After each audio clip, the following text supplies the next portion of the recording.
জাতীয় বিশ্ববিদ্যালয়ের অনলাইন ক্লাসে সবাইকে স্বাগতম। করোনাকালীন শিক্ষা কার্যক্রম চলমান রাখার স্বার্থে জাতীয় বিশ্ববিদ্যালয়ের উদ্যোগে অনলাইন ক্লাসে সংযুক্ত হতে পেরে আমি আনন্দিত। সবাইকে স্বাস্থ্যবিধি মেনে চলার আহ্বান করছি।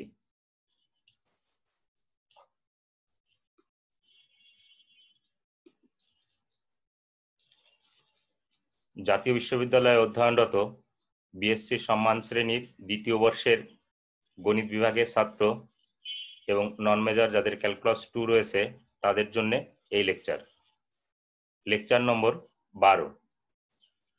লেকচারের শিরোনাম বহুভিত্তিক সমাকলনের সাহায্যে ক্ষেত্রফল ও আয়তন নির্ণয়। আমার পরিচয় গৌতম কুমার সাহা, সহকারী অধ্যাপক গণিত, সরকারি বিএম কলেজ বরিশাল। চলো ক্লাস শুরু করি। দ্বিযোগের সাহায্যে r = a × 1 + cos θ কার্ডিয়াডের ক্ষেত্রফল নির্ণয় করো। আমরা এই টাইপের প্রবলেম ক্যালকুলাস 1-এও করে আসছি। সমাধান দেওয়া আছে r = a × 1 + cos θ। আর আমি গতদিনই তোমাদেরকে ইনফর্ম করেছি যে সমাকলনের প্রবলেমগুলি অনেকবার প্র্যাকটিস করা লাগে, তাহলে পরীক্ষা হলে পারা যায়।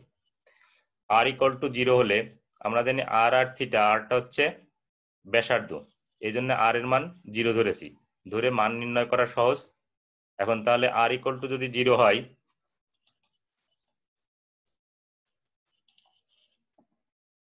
তাহলে r = 0 হলে আমরা সমীকরণ 1 থেকে লিখতে পারি a × 1 + cos θ = 0।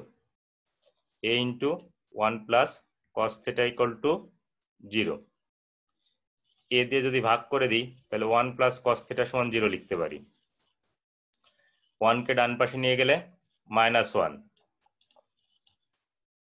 এখন থিটা cos θ সমান -1, তাহলে আমরা থিটা সমান লিখতে পারি ± π।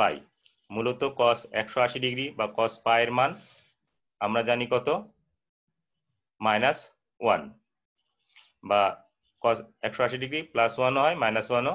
আমরা এখান থেকে থিটার মানটা বের করে নিয়ে আসলাম যে ± π। এখন কার্ডিয়াডের ক্ষেত্রে থিটা এর সীমা হবে -π হতে π। আমি একটু পরে চিত্রটা দেখাবো। r = 0 হতে r = a × 1 + cos θ এর মধ্যে।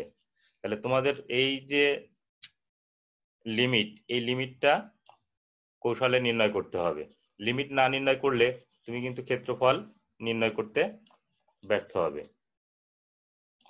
এখন আমরা এর চিত্রটা কেমন হবে, আমরা অনার্স ফার্স্ট ইয়ারে দেখে আসছি যে r = a × 1 + cos θ এর চিত্র এরকম হয়। এখন তোমাদেরকে কিছু কিছু চিত্র, স্ট্যান্ডার্ড চিত্র তোমাদের মনে রাখতে হবে। এটিও কিন্তু আমাদের একটি স্ট্যান্ডার্ড গ্রাফ। তাহলে আমরা এখান থেকে এখন সূত্র প্রয়োগ করে, যেহেতু সীমা নির্ণয় করেছি, এখন সূত্র প্রয়োগ করব। সুতরাং এক কার্ডিয়াডের ক্ষেত্রফল এরিয়া, এ দিয়ে আমরা বুঝিয়েছি ক্ষেত্রফল এরিয়া। থিটা এর লিমিট -π থেকে π, আর r এর লিমিট 0 থেকে a × 1 + cos θ। আর সূত্রের r dr dθ আমরা এই সূত্রটা লিখেছি। এখন এটিকে আমরা প্রথমে ইনারে আছে r, তাহলে এই r চলকের সাপেক্ষে সমাকলন করব। যদি r চলকের সাপেক্ষে সমাকলন করা হয় তাহলে এই r সমাকলন করলে r² / 2। আমরা জানি যদি x⁴n কে সমাকলন করা হয় তাহলে x⁴n + 1 / n + 1, ওই সূত্রেই প্রয়োগ করা হয়েছে, আপার লিমিট লোয়ার লিমিট। এখন এই হরের 2 কে আমি বাইরে নিয়ে আসছি, তাহলে 1/2।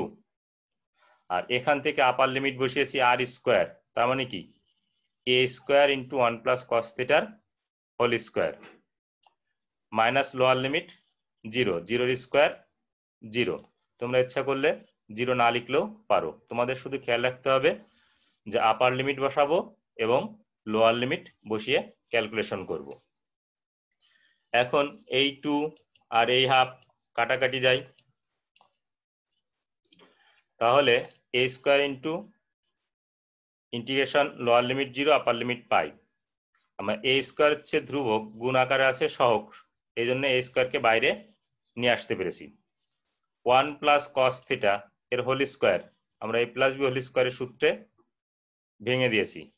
তাহলে 1 plus 2 cos theta plus cos square theta d theta. এখানে 1 সমাকলন যোগ্য, 2 কস থিটা সমাকলন যোগ্য, কিন্তু কস স্কয়ার থিটা সমাকলন যোগ্য নয়। যেহেতু কস স্কয়ার থিটা সমাকলন যোগ্য নয়, তাহলে কস স্কয়ার থিটাকে এমন ভাবে তৈরি করব যাতে করে কস স্কয়ার থিটা সমাকলন যোগ্য হয়। তাহলে আমরা এখান থেকে প্রাথমিক অবস্থায় লিমিটটাকে ভিন্ন বা আলাদা করে দিয়েছি, পৃথক করে দিয়েছি। তাহলে 0 থেকে পাই 1 প্লাস 2 কস থিটা, এই অংশে লোয়ার লিমিট আপার লিমিট নিয়ে ইন্টিগ্রেশন করব, আর এটিকে সমাকলন যোগ্য তৈরি করার জন্য আলাদাভাবে লিখলাম 0 থেকে pi cos square theta d theta. এখন যদি এইটাকে সমাকলন যোগ্য করার জন্য আমরা এখানে একটা 2 নিলাম, 2 কস স্কয়ার থিটা, ইচ্ছা করলেই তো আর 2 নেওয়া যাবে না। এই 2 কে সমন্বয় করার জন্য আমরা একটি হাফ নিয়েছি, এই 2 কে সমন্বয় করার জন্য আমরা একটি হাফ নিয়েছি। তাহলে 2 cos স্কয়ার থিটা সমান আবার আমরা কত জানি 1 plus cos 2 theta, 1 plus cos 2 theta. এখন দেখো আমাদের সব সমাকলন যোগ্য হয়েছে। তোমরা ইচ্ছা করলে এটিকে যোগ বিয়োগ করতে পারো, আমি যোগ বিয়োগ করি না, আমি সমাকলন করে গেছি একবারে। এখন খেয়াল করো এখানে হচ্ছে ডি থিটা, তার মানে থিটার সাপেক্ষে সমাকলন করব। তাহলে 1 কে থিটা এর সাপেক্ষে সমাকলন করলে থিটা, cos থিটাকে থিটা এর সাপেক্ষে সমাকলন করলে sin থিটা, এখানে 1 কে থিটা এর সাপেক্ষে সমাকলন করলে থিটা, cos 2 থিটা এটিকে থিটা এর সাপেক্ষে সমাকলন করলে sin 2 থিটা ডিভাইডেড বাই এই 2 থিটা আবার ডেরিভেটিভ হয়, যেহেতু থিটা 2 থিটা থিটা এর ফাংশন, 2 থিটাকে হরে ডেরিভেটিভ করলে থিটার সাপেক্ষে 2। আর প্রতি ক্ষেত্রে যে লিমিট আছে আপার লিমিট লোয়ার লিমিট, তোমরা সেই আপার লিমিট লোয়ার লিমিট বসিয়ে নিবে। এরপরে আপার লিমিট লোয়ার লিমিট তোমরা তোমাদের মতন ক্যালকুলেশন করতে পারো।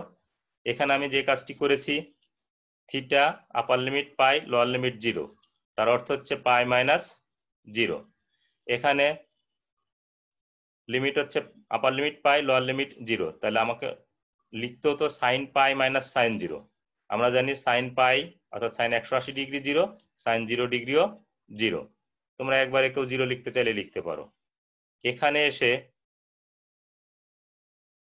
পাই মাইনাস 0, থিটা এর আপার লিমিট পাই লোয়ার লিমিট 0, তাহলে পাই মাইনাস 0। আর এখানে এসে 1/4 লিখেছি, এই হরের 2টাকে বাইরে বের করে দিলে হাফ হয়, হাফ ইন্টু হাফ 1/4। তোমরা যদি মনে করো যে না শুধু হাফ রেখে দিব, রেখে দিয়ে ক্যালকুলেশন করবে, তাও হবে। তাহলে সেক্ষেত্রে এখানে 2 কে কনসিডার করতে হবে। Upper limit pi lower limit 0, তাহলে এখানে যদি মান বসাই তাহলে sine twice pi, sine twice pi মানে sine 360 degree, ultimately sine 0 degree, আর আমরা জানি সাইন 0 ডিগ্রির মান 0। তাহলে আপার লিমিট বসালে মান দিচ্ছে 0 minus lower limit sine 2 into 0 sine 0, sine 0 মান 0। তাহলে আমরা এখানে যেসব জায়গায় আপার লিমিট বসানো প্রয়োজন আপার লিমিট বসিয়েছি, লোয়ার লিমিট বসিয়েছি, বসিয়ে আমরা মান নির্ণয় করেছি। এখান থেকে লেখা যায়, দেখো এখানে শুধুমাত্র পাই থাকে, এটি 0 হয়ে যায়, আর এখানে পাই বাই 2 থাকে, প্লাস পাই বাই 2 থাকে, এই প্লাস পাই বাই 2, আবার এটিও 0 হয়ে যায়। এখন তোমরা যদি এটিকে সরল করো তাহলে কত দাঁড়াবে, নির্ণয় ক্ষেত্রফল এই যে 2 পাই প্লাস পাই বাই 2, তার মানে কি 3 pi by 2, pi plus pi by 2 লসাগু করলে 2 টুয়াইস পাই প্লাস পাই, তার মানে 3 পাই বাই 2, আর সাথে a স্কয়ার গুণ আছে, তাহলে 3 পাই a স্কয়ার। আমাকে নির্ণয় করতে বলছে ক্ষেত্রফল, ক্ষেত্রফল অলওয়েজ বর্গ এককে হয়, ক্ষেত্রফল বর্গ এককে নির্ণয় করা হয়। আমি একটু তোমাদের ওপিনিয়ন নিব, তার আগে তোমরা আনমিউট করে এখন কথা বলতে পারবে। জি স্যার বুঝছি। বাকিরা? জি স্যার বুঝতে পারছি। আচ্ছা, তাহলে আমরা এর পরবর্তী প্রবলেমে যাব। পরবর্তী প্রবলেমটা একটু বড় আর আমি বলবো কিছুটা ডিফিকাল্ট, তোমাদের জন্য একেবারে সহজ হবে না। এটি তোমাদেরকে কয়েকবার ভিডিওটি দেখতে হবে এবং কয়েকবার বাসায় প্র্যাকটিস করতে হবে, তাহলেই শুধুমাত্র এই ধরনের প্রবলেম অ্যান্সার করা যায়।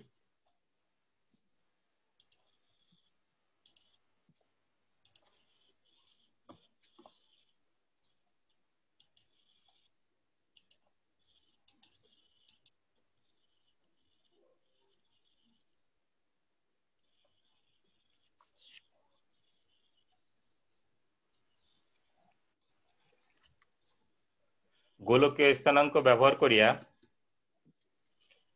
এর মান নির্ণয় করো। এটা ত্রিভিত্তিক ইন্টিগ্রাল দেওয়া আছে, তার মান নির্ণয় করতে বলছে। এখন তুমি শুধু অঙ্ক পারলেই হবে না, নির্ধারিত পদ্ধতিতে পারতে হবে। নির্ধারিত পদ্ধতি বলতে এই যে গোলকীয় স্থানাঙ্ক ব্যবহার করা লাগবে, গোলকীয় স্থানাঙ্ক ব্যবহার করা লাগবে।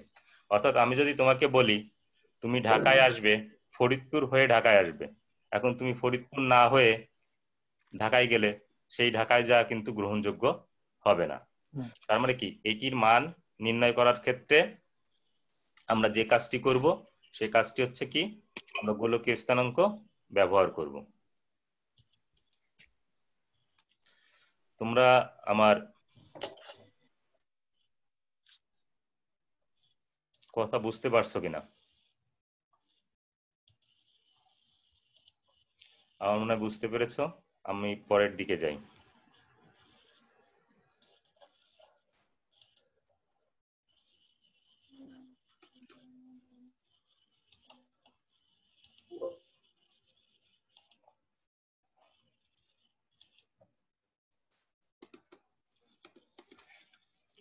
তাহলে এটি সমাধান করার জন্য আমরা গোলকীয় স্থানাঙ্ক ব্যবহার করব।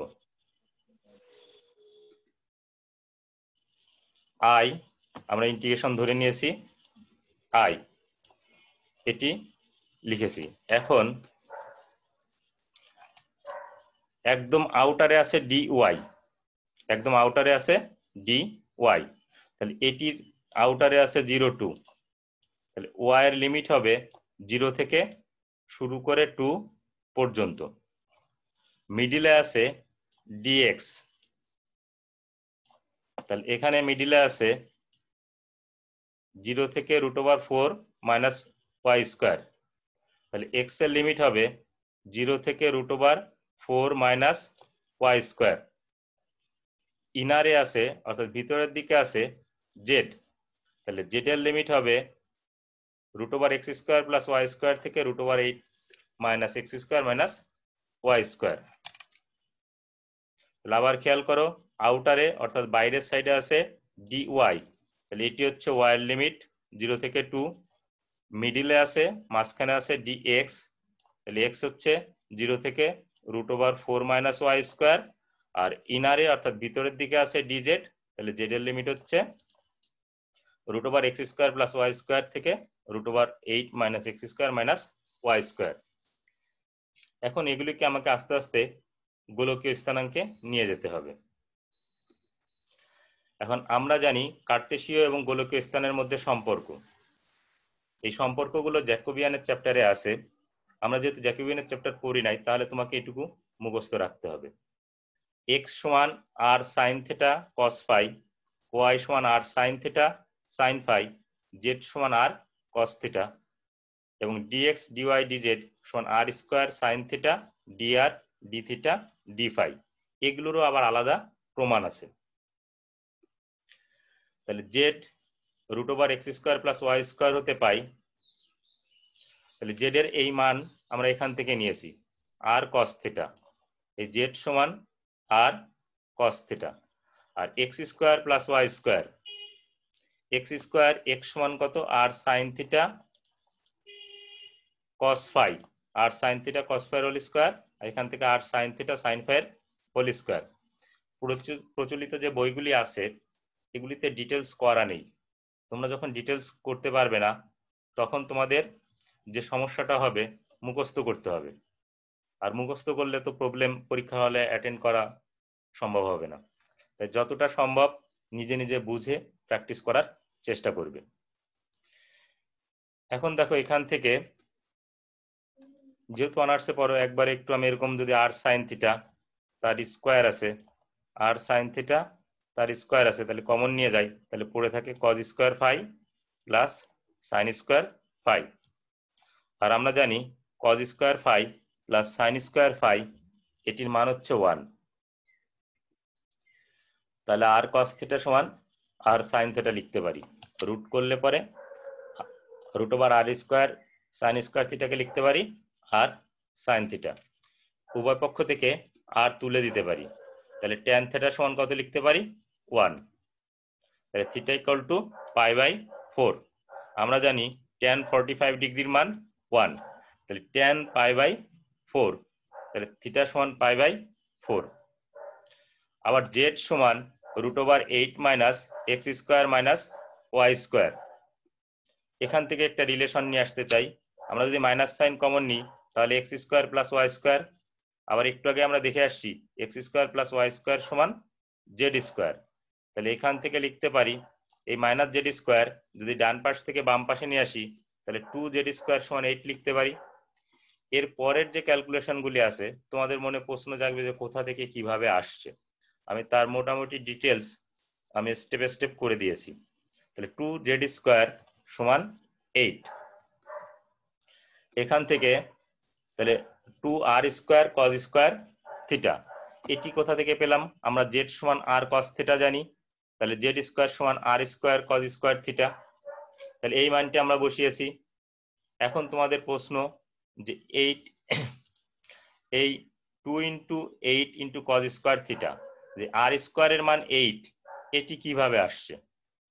আমি এখানে লিখেছি যেহেতু r is equal to 2 root 2, যেহেতু r ইকুয়াল টু 2 রুট 2, তাহলে এই মানটা কিভাবে আসছে সেগুলির ব্যাখ্যা আমি তোমাদের সাথে দিব।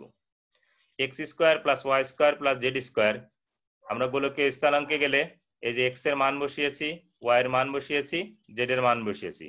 প্রথম দুইটা থেকে r square sine square theta common নিয়েছি, তাহলে cos square phi plus sine square phi, cos square phi plus sine square phi 1।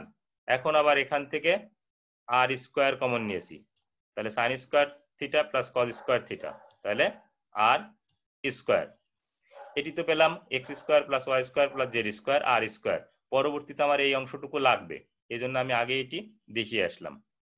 আরেকটি জিনিস তোমাদের এই যে 2 রুট 2 এটি কোথা থেকে এসেছে, 2 রুট 2। এখন দেখো জেড সমান আমরা আমাদের আপার লিমিট কত ছিল root over 8 minus x square minus y square, উভয় পাশে বর্গ করে দিয়েছি। যদি বর্গ করি তাহলে জেড স্কোয়ার সমান 8 minus x square minus y square. এখন এগুলিকে যদি ডান পাশ থেকে বাম পাশে আনি চিহ্নের পরিবর্তন হয়, x square plus y square plus z square equal to 8। এই যে এখন দেখো x square plus y square plus z square এটির মান আমরা কত পেয়েছি, আর স্কোয়ার পেয়েছি। X square plus y square plus z square এটির মান পেয়েছি আর স্কোয়ার। এই হচ্ছে আর স্কোয়ার মান বসিয়ে দিলাম। তাহলে আর স্কোয়ার সমান যদি 8 হয়, আর ইকুয়াল টু 2 রুট 2। দুই একজনের মনে প্রশ্ন জাগতে পারে স্যার প্লাস মাইনাস 2 রুট 2 কেন লিখি নাই।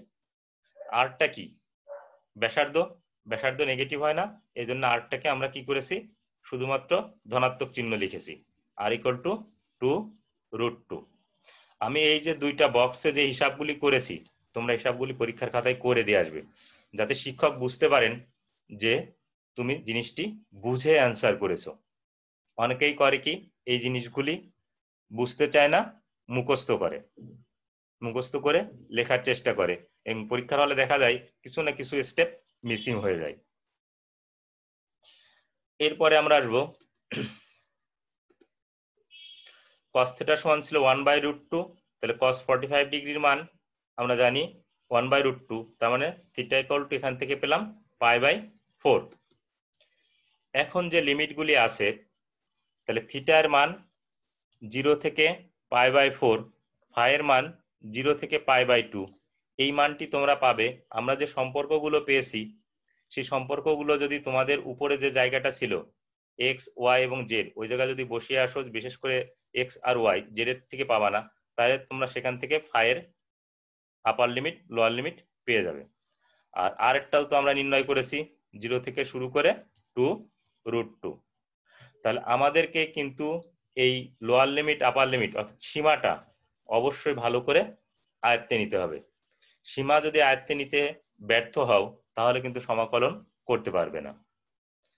এখন আসি, এটি তোমাদের খাতার ভিতর আছে, আমি আমার বোঝানোর স্বার্থে এটিকে আমি নিয়ে আসছি। তার মানে এই বক্সের লাইনটি তোমাকে লিখতে হবে না, বক্সের লাইনটি তোমাকে লিখতে হবে না।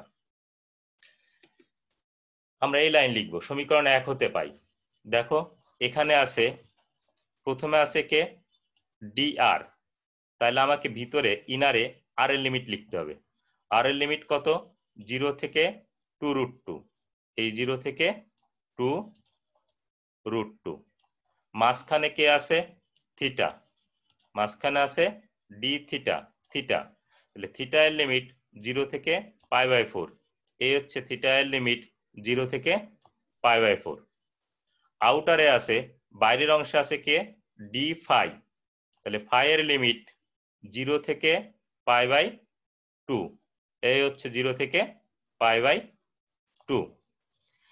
এখন তোমাদের মনে প্রশ্ন যে এই মানগুলি কোথা থেকে এসেছে? আমার মূল ফাংশন ছিল x² + y² + z², তাহলে আমি বক্সের ভিতর দেখিয়ে আসছি x² + y² + z², এটির মান ছিল কত? r²। আর গোলকীয় স্থানাঙ্কের ক্ষেত্রে dz dx dy, এটির মান আমরা দেখেছিলাম r² sin θ dr dθ dφ। এই কনসেপ্টটুকু ক্লিয়ার করার জন্য তোমরা প্রয়োজনে ভিডিওটি একাধিকবার দেখবে। যতক্ষণ তোমার কনসেপ্ট ক্লিয়ার না হবে ততক্ষণ ভিডিওটি দেখতে থাকবে, তাহলে তোমরা এখান থেকে এই মানগুলি পেয়ে যাবে। তাহলে সমীকরণ 1 কে আমরা কনভার্ট করে ফেললাম, আমাদেরকে যে পদ্ধতি বলেছিল সেই পদ্ধতিতে কনভার্ট করেছি। এখন এটিকে আমাদেরকে সমাকলন করতে হবে। তাহলে r² * r² r⁴, r² * r² r⁴। আমরা এই r⁴ sin θ dr dθ dφ, পরবর্তী স্টেপটা আমি একটু একবারে করেছি, তোমরা মনোযোগ সহকারে দেখবে। আমি 2 থেকে 3 বার রিপিট করব, বোঝার চেষ্টা করবে। আমি 3টা ইন্টিগ্রেশনই একবারে করে দিয়েছি। তাহলে ইনারে আছে কে dr, তাহলে চলক পাবো কি r⁴, লিমিট পাবো কি 0 থেকে 2√2, r⁴, এটিকে যদি সমাকলন করা হয় তাহলে r⁵ ডিভাইডেড বাই 5। আবার খেয়াল করো, ইনারে আছে dr, এটি আগে পরে লেখাতে কিছু, এখন যেভাবে করছি আগে পরে লেখাতে সমস্যা হবে না। আর r⁴, কে যদি সমাকলন করা হয় r⁵ divided by 5, lower limit কত? 0, আপার লিমিট কত? 2√2, তাহলে এটি বসিয়েছি। এরপরে আসবো dθ, তাহলে এখানে থিটা আছে কোথায়? এই সাইন থিটা, এই সাইন থিটা। আবার খেয়াল করো, মিডিলে আছে কে dθ, তাহলে এখানে থিটার ফাংশন কোনটা? সাইন থিটা, তাহলে সাইন থিটাকে থিটা এর সাপেক্ষে সমাকলন করব, আর লিমিট কত পাবো? মাঝেরটা 0 থেকে π/4, তাহলে সাইন থিটাকে যদি সমাকলন করা হয় তাহলে আমরা পাই cos θ, সাইন থিটাকে সমাকলন করলে পাই cos θ। আমি একটু কালারটা চেঞ্জ করে নিলাম, কারণ নাহলে এর সাথে মিশে যাবে। সাইন থিটাকে সমাকলন করলে পাই কস থিটা, সাইন থিটাকে সমাকলন করলে পাই minus cos theta, lower limit 0, upper limit π/4। Repeat করছি, ডি থিটা, এখানে থিটাটা হচ্ছে সাইন থিটা, তাহলে সাইন থিটাকে সমাকলন করলে হয় মাইনাস কস থিটা, আর লোয়ার লিমিট পাবো 0, আপার লিমিট পাবো π/4। এখন ডি ফাই, এই ডি ফাই আউটারে, তাহলে এখানে কোথাও ফাই নেই, তাহলে কোনো কিছু নেই এর অর্থ হচ্ছে 1, কোনো কিছু নেই অর্থ হচ্ছে 1। 1 কে ফাই এর সাপেক্ষে অন্তরীকরণ সমাকলন করলে, 1 কে ফাই এর সাপেক্ষে সমাকলন করলে ফাই, 1 কে ফাই এর সাপেক্ষে সমাকলন করলে ফাই, আর আউটারে লিমিট পাবো 0 থেকে π/2, 0 থেকে π/2।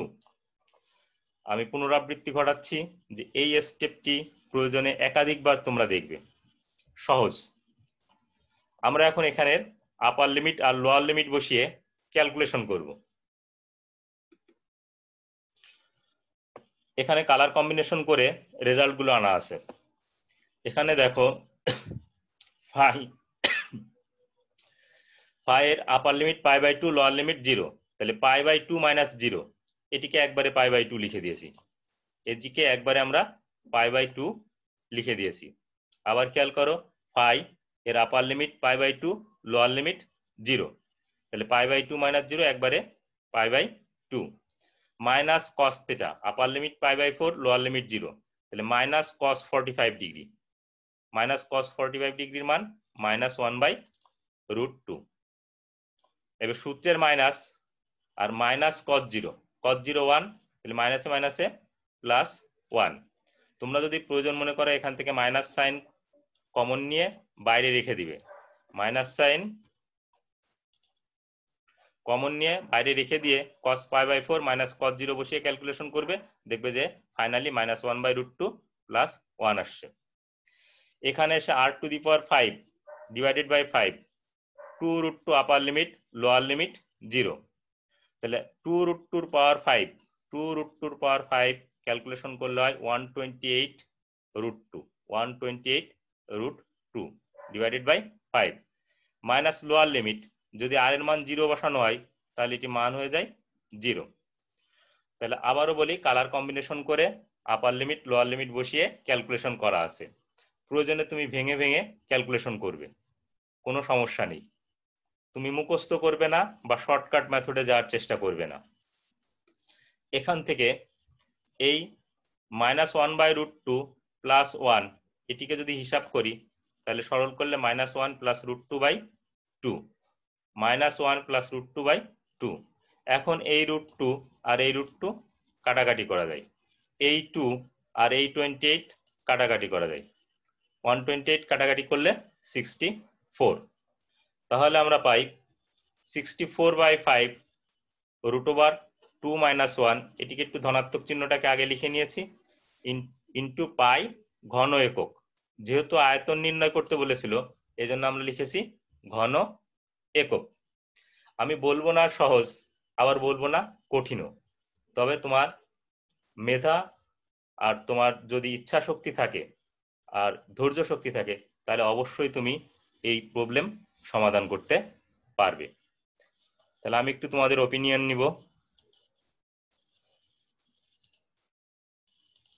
আনমিউট করে একটু বলো, একটু কঠিন আমি বলছি অবশ্যই, কোনো সন্দেহ নেই, কিন্তু তোমাকে এটি করতে হবে।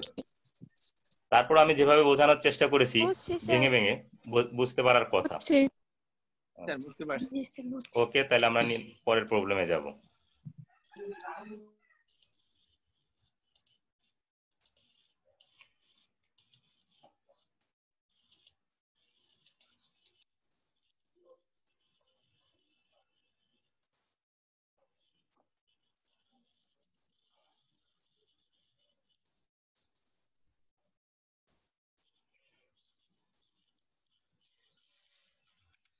এগুলি সব কিন্তু ইম্পর্টেন্ট প্রবলেম, প্রায় জাতীয় বিশ্ববিদ্যালয় বা ঢাকা বিশ্ববিদ্যালয়ের অধিভুক্ত কলেজগুলোতে মেজর নন মেজর সবারই 1-2 বছর পর পর আসে।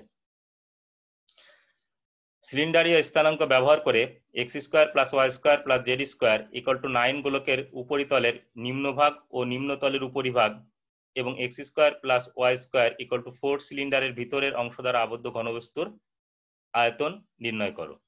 এই প্রবলেমটিও সমাধান করার সময় যে জিনিসটি খেয়াল রাখতে হবে, সিলিন্ডারীয় স্থানাঙ্ক তোমাকে ব্যবহার করতে বলছে, তাহলে তোমাকে অবশ্যই সিলিন্ডারীয় স্থানাঙ্ক ব্যবহার করতে হবে। যেমন আমি যদি উদাহরণটা অন্যভাবে টানি, আমি তোমাকে 100 টাকা দিব, তুমি শর্ত দিয়ে দিলে স্যার আমাকে 50 টাকার নোট দিয়ে দিতে হবে, তার মানে আমাকে কিন্তু দুইটা 50 টাকার নোটই দিতে হবে। আমি 5টা 20 টাকার নোট দিলে 100 টাকা, সেই 100 টাকা কিন্তু গ্রহণযোগ্য হবে না। আমার কাছে 100 টাকা চাওয়া হয়নি, আমার কাছে চাওয়া হয়েছে দুইটি 50 টাকার নোটের মাধ্যমে, মানে 50 টাকার নোটের মাধ্যমে 100 টাকা দিতে। তাহলে এখানে বলা আছে সিলিন্ডারীয় স্থানাঙ্ক ব্যবহার করে, তাহলে তোমাকে অবশ্যই সিলিন্ডারীয় স্থানাঙ্ক ব্যবহার করতে হবে। চলো শুরু করি। তাহলে আমরা প্রথমে সূত্রটা লিখে নিব। সূত্রটা তোমাকে মুখস্থই রাখতে হবে। ভলিউম 2 ট্রিপল ইন্টিগ্রাল, এখানে ডিজেড ডিওয়াই ডিএক্স। জেড এর ঘনবস্তু জেড কি আছে আমার দেয়া আছে, এখান থেকে যদি আমরা একটু বের করি, তোমরা একটু বোঝার চেষ্টা করবে। X square plus y square plus z square equal to 9। তাহলে এখান থেকে জেড স্কোয়ার সমান লেখা যায় 9 minus x square minus y square. তাহলে জেড সমান লেখা যায় √9 minus x square minus y square. যেহেতু অর্ধগোলক সেহেতু আর প্লাস মাইনাস নেওয়া হয়নি। এক্স ওয়াই সমতলে x square plus y square equal to 4, এই x square plus y square equal to 4 cylinder দ্বারা সীমাবদ্ধ। এখন আসবো, আমি বক্স দুইটা আগেই রেখে দিছি কারণ এগুলিকে কাজে লাগাবো। আমরা জানি কার্তেশীয় ও সিলিন্ডারীয় স্থানাঙ্কের মধ্যে পার্থক্য। আমাদের মূল প্রবলেমটা দেওয়া ছিল কার্তেশীয় স্থানাঙ্কে। কার্তেশীয় স্থানাঙ্ক হচ্ছে যে স্থানাঙ্কগুলোতে এক্স ওয়াই জেড থাকে। এখন এই কার্তেশীয় স্থানাঙ্ক এবং সিলিন্ডার স্থানাঙ্কের মধ্যে সম্পর্ক এক্স সমান আর কস থিটা, ওয়াই সমান আর সাইন থিটা, জেড সমান জেড। তাহলে ডিএক্স ডিওয়াই ডিজেড সমান আর D r d theta DZ. তাহলে এটুকু তোমাকে, যেহেতু জ্যাকোবিয়ানের চ্যাপ্টার করানো হয়নি, তার মানে তোমাকে এটুকু মুখস্থ রাখতে হবে। এই ক্ষেত্রে জি ঘনবস্তু জেড 9 মাইনাস আর স্কোয়ার, এটা কিভাবে আসছে সেটা এখানে দিয়ে দিছি। আমরা একটু আগে বের করছি জেড সমান, আমাদের যে সম্পর্ক ছিল সেখান থেকে জেড সমান 9 minus x square minus y square, minus sine common নিয়েছি, x square plus y square সমান আবার এই জায়গার থেকে লিখেছি আর স্কোয়ার। এখন আবার তোমাদের মনে হবে sir x square plus y square সমান আর স্কোয়ার কি করে হয়েছে। তোমরা যদি এদিকে একটু তাকাও, এক্স সমান আর কস থিটা, তাহলে এক্স স্কোয়ার সমান r square cos square theta, y সমান আর সাইন থিটা, তাহলে ওয়াই স্কোয়ার সমান r square sine square theta.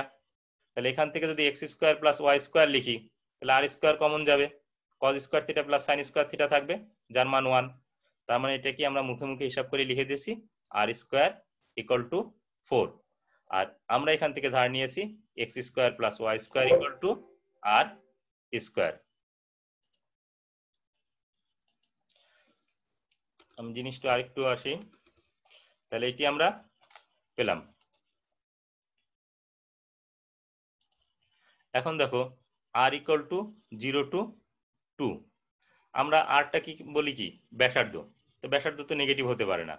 তাহলে এখানে আর স্কোয়ার সমান 4 আছে, তাহলে আর সমান এখানে কত লিখতে পারবো, মূলত প্লাস মাইনাস 2, কিন্তু 0 থেকে 2, 0 থেকে 2। তাহলে আমরা লিমিটগুলো তৈরি করে নিয়ে আসতে পারলাম। আর থিটা 0 থেকে টোয়াইস পাই সীমার মধ্যে অবস্থিত, সেটা হচ্ছে 0 থেকে টোয়াইস পাই সীমার মধ্যে অবস্থিত। আমরা এখন একটু ক্যালকুলেশনটা দেখব। তাহলে আমরা লিখেছি প্রথমে ডি জেড ইনারে, তাহলে জেড এর লিমিট, ডি আর আর এর লিমিট, ডি থিটা থিটা এর লিমিট। এখন আমরা সমাকলন করব। তাহলে প্রথমে যদি জেড এর সাপেক্ষে সমাকলন করি, এখানে কোথাও জেড নেই, তাহলে 1 1 সমাকলন করলে জেড, তাহলে এটি আপার লিমিট লোয়ার লিমিট বসাবো। এই আপার লিমিট লোয়ার লিমিট বসিয়েছি। এখন যে প্রক্রিয়া আছে তাতে আমরা হচ্ছে আর চলক, আর এর সাপেক্ষে সমাকলন করব, কিন্তু সমাকলন যোগ্য তৈরি হয়নি। এটিকে কৌশলে সমাকলন যোগ্য তৈরি করার জন্য একটু খেয়াল করো, এই রুটের ভিতর 9 মাইনাস আর স্কোয়ার আছে, এটিকে যদি আমরা আর এর সাপেক্ষে অন্তরীকরণ করি তাহলে মাইনাস টোয়াইস আর হয়। কিন্তু আমার আছে 2, আমার আছে আর, মাইনাস টোয়াইস আর নেই, লিখেছি কত মাইনাস টোয়াইস আর, তাহলে একটি মাইনাস দিয়ে গুণ করে দিলাম, তাহলে সমন্বয় হয়ে গেল। আর এখান থেকে ডি থিটাটাকে ইন্টিগ্রেশনটাকে আলাদা করে নিয়ে আসছি, 0 থেকে পাই টোয়াইস পাই ডি থিটা।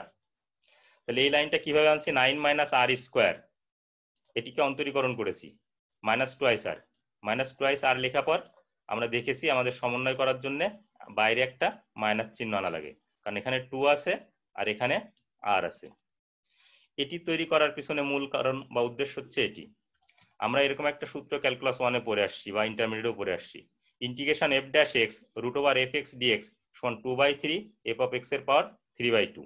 এখন দেখো এটিকে যদি মনে মনে এফ এক্স ধরি তাহলে এটি হচ্ছে এফ ড্যাশ এক্স, এটিকে যদি রুটের ভিতর আছে এফ এক্স ধরি তাহলে এটি হচ্ছে আমাদের এফ ড্যাশ এক্স। তাহলে এই সূত্রে পড়লো, তাহলে আমরা ফলাফল নিব এরকম, তাহলে ফলাফল নিব 2/3 আর এই মাইনাস চিহ্নটাই যে এই জায়গার মাইনাস চিহ্ন, তাহলে এফ এক্স পাওয়ার 3/2। আর এখানে 1 কে থিটার সাপেক্ষে সমাকলন করলে থিটা, 1 কে থিটার সাপেক্ষে সমাকলন করলে থিটা। এখন তোমরা আপার লিমিট লোয়ার লিমিট বসাবে, এটি 2 এর কত আছে 3/2, তাহলে 9 মাইনাস 3/2 হোল স্কোয়ার। তাহলে আমরা যেসব জায়গা আর আছে সে জায়গায় আপার লিমিট বসাবো, যেসব জায়গায় লোয়ার লিমিট আছে সেসব জায়গায় লোয়ার লিমিট বসাবো। তাহলে 3/2 এগুলো তোমরা মান বসিয়ে ক্যালকুলেশন করবে, এই যে আর এর এই জায়গায় 3/2 আর একবার 0 বসিয়ে ক্যালকুলেশন করবে। ক্যালকুলেশন করার পর দেখবে যে তোমাদের মান আসতেছে 5 এর পাওয়ার 3/2 মাইনাস 9 এর পাওয়ার 3/2, তার মানে 5√5 মাইনাস 27। এটা হচ্ছে 3 স্কোয়ার করলে 2 কাটে, 3 কিউব 27। আমি যখন এই যে পাওয়ার 3/2 থাকে আমি লিখে নিই √5 এর স্কোয়ার, তাহলে স্কোয়ার আর 2 কাটাকাটি যাবে, √5 এর কিউব 5√5। এখন মাইনাস সাইন দিয়ে গুণ করে দিব, তাহলে আমাদের চলে আসবে। এই জায়গার এই লিমিটটা তোমরা সতর্কতার সাথে প্রয়োজনে আরো একটা দুইটা স্টেপ করে তারপরে মান বসাবে। এটা এমন কোনো কিছু না, আপার লিমিট কত আছে 2, 2 এর স্কোয়ার 4, 9 মাইনাস 4 5, তাহলে 5 এর পাওয়ার 3/2 আর 0 বসালে কত, 0 এর স্কোয়ার 0, তাহলে 9 এর পাওয়ার 3/2। এখন আমি তোমাদের ওপিনিয়ন নিব, ফর্মালি ক্লাসও শেষ করব একেবারে শেষের দিকে।